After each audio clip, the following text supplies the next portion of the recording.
दोस्तों, जैसा कि आप सब लोग जानते हैं कि हज कमेटी ने 25 नवंबर 2024 को 3 नए सर्कुलर जारी कर दिए हैं हज 2025 के सिलसिले में।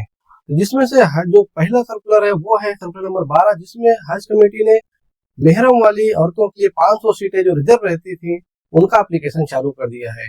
तो उनका एप्लीकेशन कौन कौन कर सकता है, कैसे कर सकता है, कौन नहीं कर सकता, उसके लिए शर्तें क्या है और उसको ऑनलाइन करने के लिए क्या प्रोसेस है, आज वीडियो में बताने वाला हूँ आपको यही सारी चीजें। तो वीडियो आखिर तक देखिए, इंशाल्लाह आपको फायदा होगा। अस्सलाम वालेकुम दोस्तों, मेरा नाम है मोहम्मद रियाज और आप देख रहे हैं हमारी हज 2025 की वीडियो सीरीज।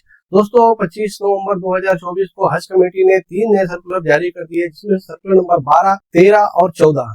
तो जो सर्कुलर नंबर 12 की लोग बात करते हैं तो उसमें जो है कि मेहरम वाली औरतों के लिए 500 सीटों का जो है कि अरेंजमेंट किया गया, उसके लिए नया एप्लीकेशन चालू किया गया। तो बहुत सारे लोगों का सवाल है, ये क्या होता है, मेहरम वाला कोटा क्या है, मेहरम की सीट्स क्या है, इसका फायदा कौन कौन उठा सकता है, इसके लिए अप्लाई कौन कर सकता है और कैसे कर सकता है। तो सबसे पहले बात हम बता देते हैं कि ये जो प्रोविजन है ऐसी औरतों के लिए है जिनके मेहरम यानी हस्बैंड, भाई, बेटा, फादर, तो इसमें से जो सारे मेहरम होते हैं इसमें से कोई एक रिश्तेदार जो है कि हज के लिए हज 2025 के लिए एप्लीकेशन किया हुआ है और उसका सिलेक्शन भी हो गया है।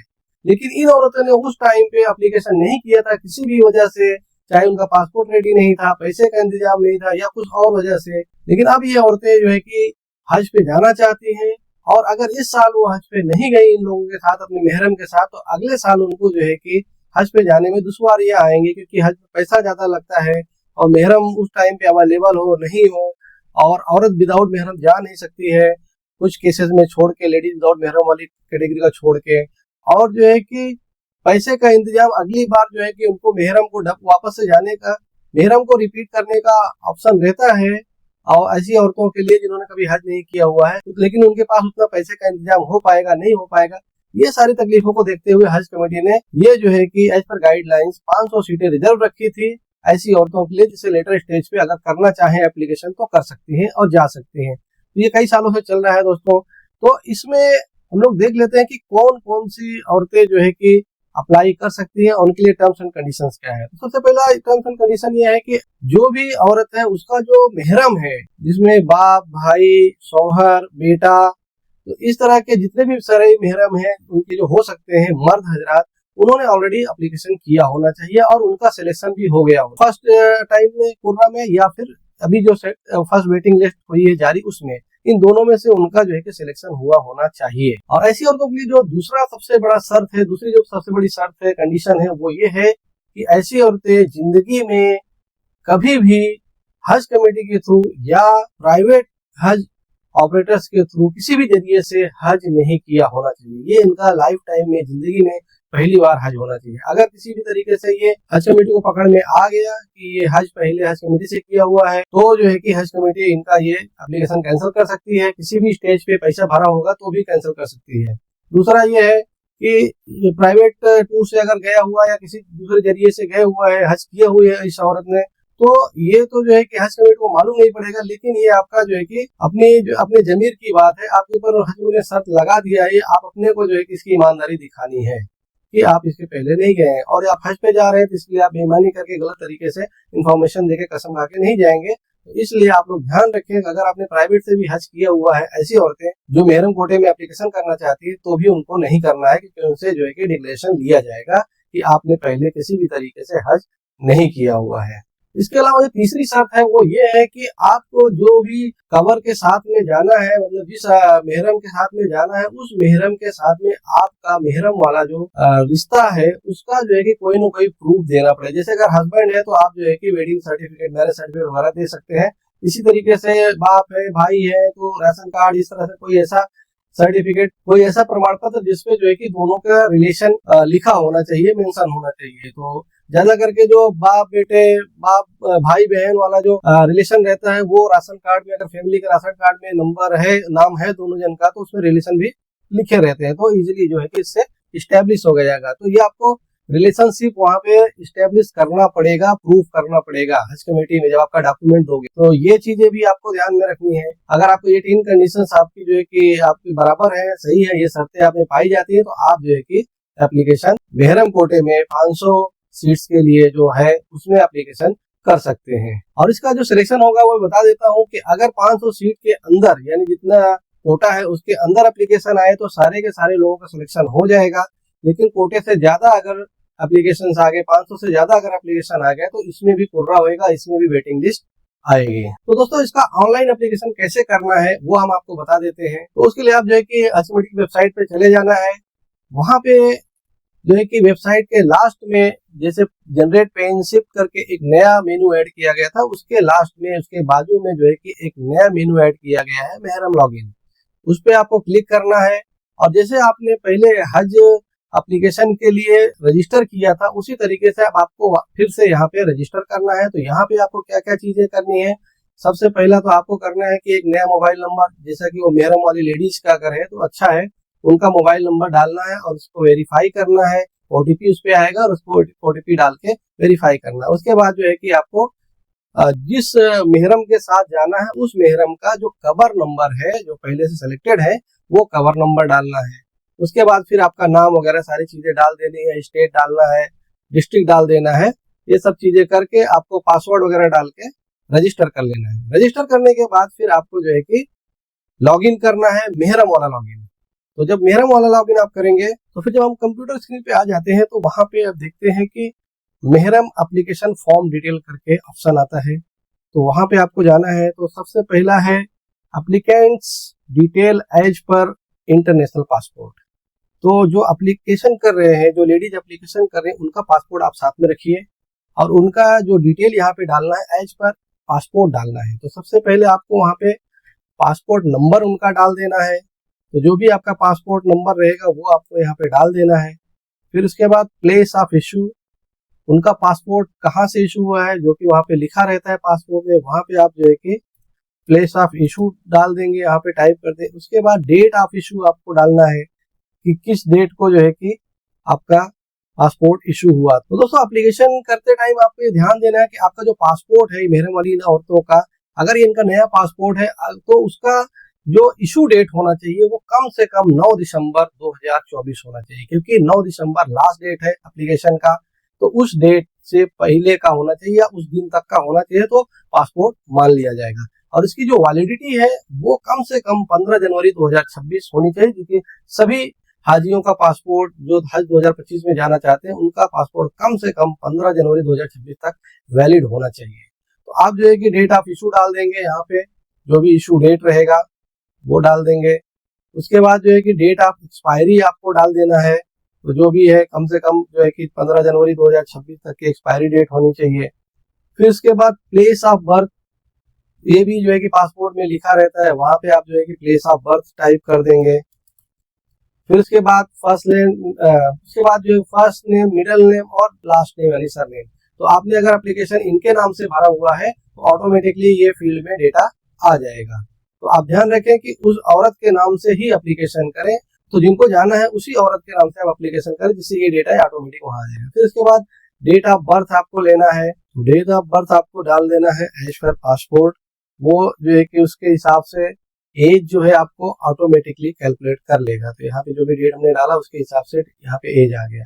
उसके बाद फादर नेम, अगर आप एप्लीकेशन के टाइम पे फादर नेम आपने डाला तो वो भी आ जाएगा। फिर मदर नेम आपको अलग से डालना है। तो मदर नेम जो है आप जो है कि एज पर पासपोर्ट ये भी है डाल देना है। फिर उसके बाद जेंडर सेलेक्ट करना है एप्लीकेंट का। यहाँ पे एक ही ऑप्शन है क्योंकि लेडीज के लिए ही एप्लीकेशन है, इसलिए जो कि दूसरे जेंडर का ऑप्शन यहाँ है नहीं, तो आपको फीमेल ही सेलेक्ट कर लेना है। फिर उसके बाद जो है कि आप मैरिटल स्टेटस में जो भी है, सिंगल है, मैरिड है, डिवोर्स्ड है या विडो है, वो आप डाल सकते हैं। तो आप जो है कि मैरिड है तो मैरिड डाल दीजिए। फिर स्पाउसेस नेम, तो इनके हस्बैंड का जो नाम है वो आपको यहाँ डालना है, शौहर का नाम यहाँ पे आपको डालना है। तो ये जो भी है आपका वो नाम डाल दीजिए उनके शौहर का, अगर शादीशुदा है तो।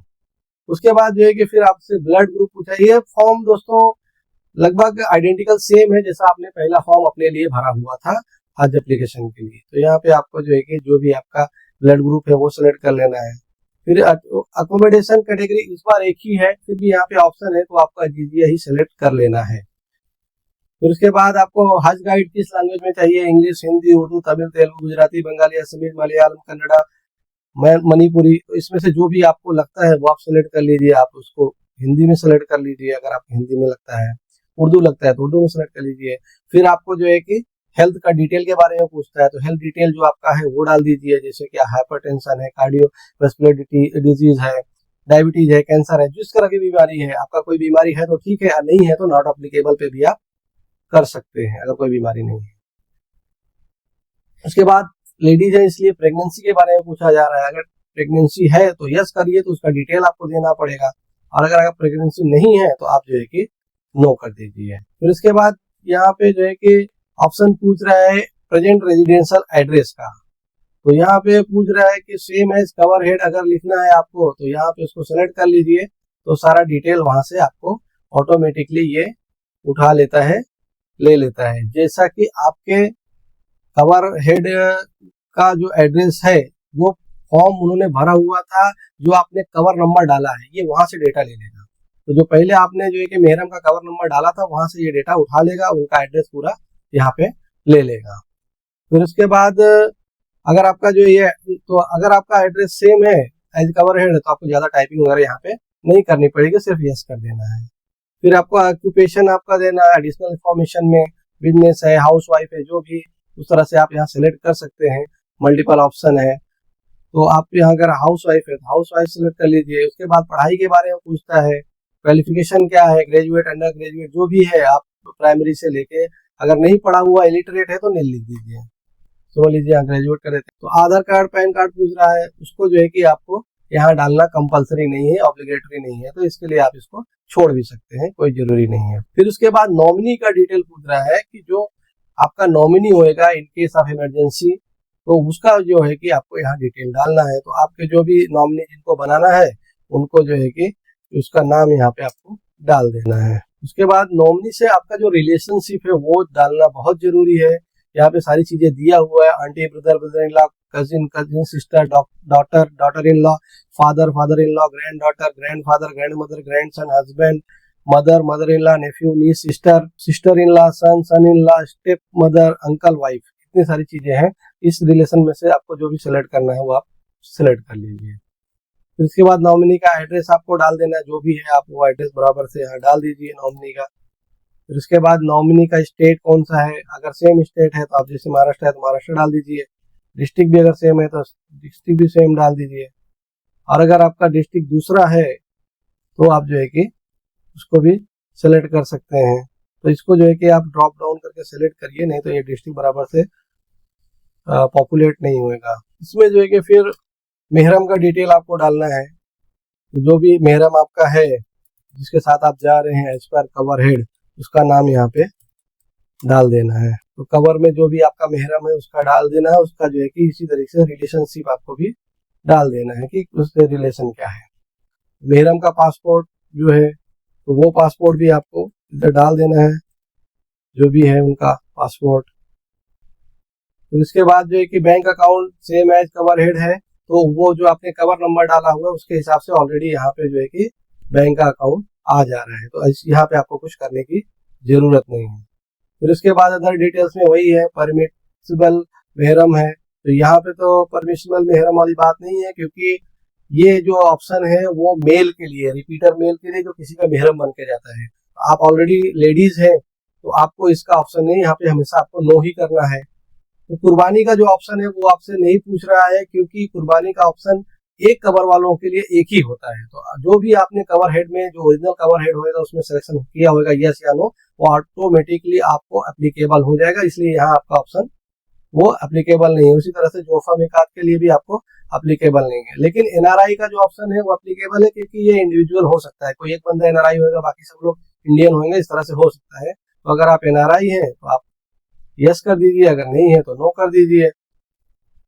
फिर उसके बाद अगर कोई आपको स्पेशल नीड्स है, जैसे दिव्यांग वगैरह है, तो उस तरह से यस नो कर सकते हैं, अगर नो है तो नो कर दीजिए। फिर ये सारा डेटा डाल के आप जो है कि सबमिट पे कर दीजिए। तो जब हम लोग सबमिट कर देते हैं तो आप अगले जो है कि पेज पे आ जाते हैं, वहां पे आपको जो है कि मेहरम एप्लीकेशन फॉर्म अपलोड डॉक्यूमेंट, तो ये पेज पे हम लोग आ जाते हैं। यहाँ पे आपको जो है कि डॉक्यूमेंट्स जो भी आपको लगाने हैं वो सबके स्कैन कॉपी आप रखिए, जैसे पहले आपने किया था एप्लीकेशन टाइप, उसी तरीके से आप जो है कि स्कैन कॉपी रखिए और उसका फाइल बना के जेपीजी पीएनजी फॉर्मेट में, और जिसका जो साइज है वो 300 केबी से कम होना चाहिए, यानी 300 केबी तक ही होना चाहिए हर जो फाइल है, इमेज फाइल।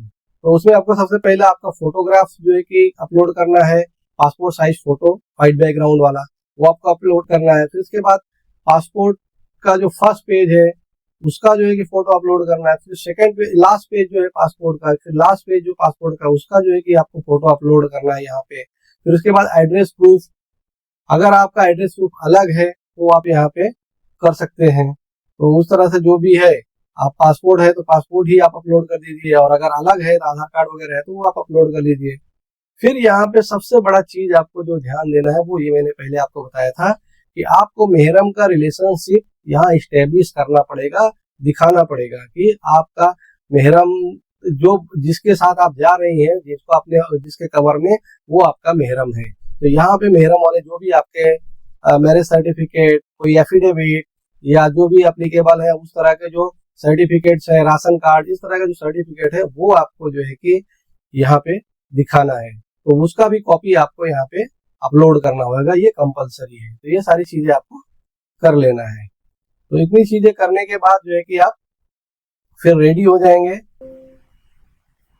सारे डॉक्यूमेंट्स आप अपलोड करने के बाद सबमिट कर दीजिए। तो दोस्तों ये तरीका है मेहरम का जो है कि एप्लीकेशन करने के लिए, मेहरम सीट के लिए एप्लीकेशन करने के लिए। तो आप जो है कि 9 दिसंबर 2024 इसकी लास्ट डेट है, इस डेट से पहले आप एप्लीकेशन कर लीजिए अगर मेहरम कोटे में आपको एप्लीकेशन करना है हज 2025 के लिए। तो एक बार आपका एप्लीकेशन हो जाएगा, आपका जो है कि ग्रुप आईडी वगैरह सारा आ जाएगी, क्योंकि ये एप्लीकेशन जो है कि आपका उसी कवर के साथ जाएगा जो आपका मेहरम है। तो इसके बाद आगे का प्रोसेस वो उसी के साथ में आपका अटैच हो जाएगा इंशाल्लाह। तो वो चीजें आपको फिर स्टेटस वहां से मालूम होगा। ये 500 सीटों के लिए अगर एप्लीकेशन 500 से ज्यादा आ गए उनका पूरा होगा, उसका डेट हज कमेटी आपको बता दे। तो अगर डेट नहीं एक्सटेंड हुई तो 9 दिसंबर के बाद 10, 11, 12 या 15 तक कभी भी इसका पूरा हो जाएगा। फिर आपका स्टेटस वहां पे आ जाएगा, सिलेक्शन, नॉन सिलेक्शन का, वेटिंग का। अगर एप्लीकेशन ज्यादा आए हैं तो वेटिंग भी होगी, 500 से ज्यादा जो लोग होंगे उनको वेटिंग नंबर दिया जाएगा, और उनका भी जैसे नॉर्मल वेटिंग है उसी में से सिलेक्शन फिर आगे किया जाएगा इंशाल्लाह। तो ये उसका प्रोसेस है मेहरम वाली 500 सीटों का एप्लीकेशन करने के लिए। तो अगर आप एप्लीकेशन करना चाहते हैं तो आप जल्द से जल्द जाके एप्लीकेशन कर लें। तो दोस्तों ये थी वीडियो आज मेहरम कोटे का एप्लीकेशन करने के लिए। उम्मीद करते हैं वीडियो आपको इन्फॉर्मेटिव लगी होगी। वीडियो को लाइक करें, शेयर करें, हमारे चैनल को सब्सक्राइब कर लें, हमारे व्हाट्सएप ग्रुप को जरूर ज्वाइन कर लें जिसमें आपके सवालों के जवाब दिए जाते हैं। इस वीडियो में बस इतना ही। अपना ख्याल रखिएगा, मिलते हैं अगली वीडियो में। अस्सलाम वालेकुम।